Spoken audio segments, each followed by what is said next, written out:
President Trump has just over a week to decide if he will remain in the Iran nuclear deal. The president has been a vocal opponent of the agreement since it was signed, calling it one of the worst deals he's ever seen. You've heard him say that. But our European allies, now the UN Secretary General, they're urging the president to change his mind. William Boykin, he's a retired Army Lieutenant General and a former Deputy Undersecretary of Defense for Intelligence in the George W. Bush administration and Executive Vice President at the Family Research Council. And he joins us now. Also, you're an ordained minister. Thank you for joining us on this National Day of Prayer. Thank you very much. Glad to be with you. So in terms of this Iran deal, what do you believe the president is going to do?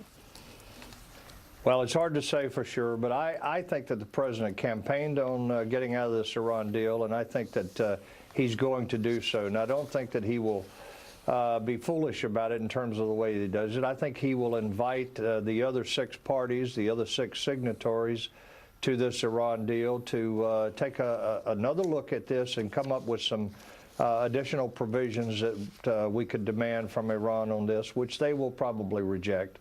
But I think ultimately he's going to insist on getting out of this deal if our allies will not cooperate in relooking this thing. Yeah, just over a week to decide. You mentioned additional provisions. What would some of those be that you think should be in there?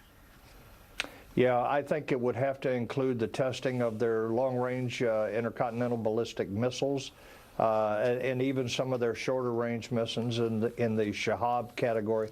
I think it would probably include unfettered inspections, being able to go into their military installations and inspect them, not having to give them a lot of advance notice of an inspection coming. That's the only way you can be sure that they're complying. And I think given what President or Prime Minister Netanyahu unfolded just a couple of days ago, I don't think anybody in the world can question the prudence of relooking this deal. What do you think about that? I mean, Israel came out, they said they had 55,000 pages of evidence. On top of that, 183 CDs relating to this secret nuclear weapons program. They called it Project Ahmad.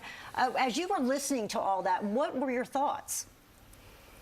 Well, my thoughts were that there's no surprises here. I think that this is certainly more detailed than any of us outside of the intel community would have thought, but there's no surprises here. We've known for a long time that they had every intention of maintaining a capability to produce a nuclear warhead very rapidly, particularly as the sunset clause sets in on this Iran deal. And the thing that surprised me the most was, number one, was the way the Prime Minister was giving really a tactical level brief. I've never seen that before.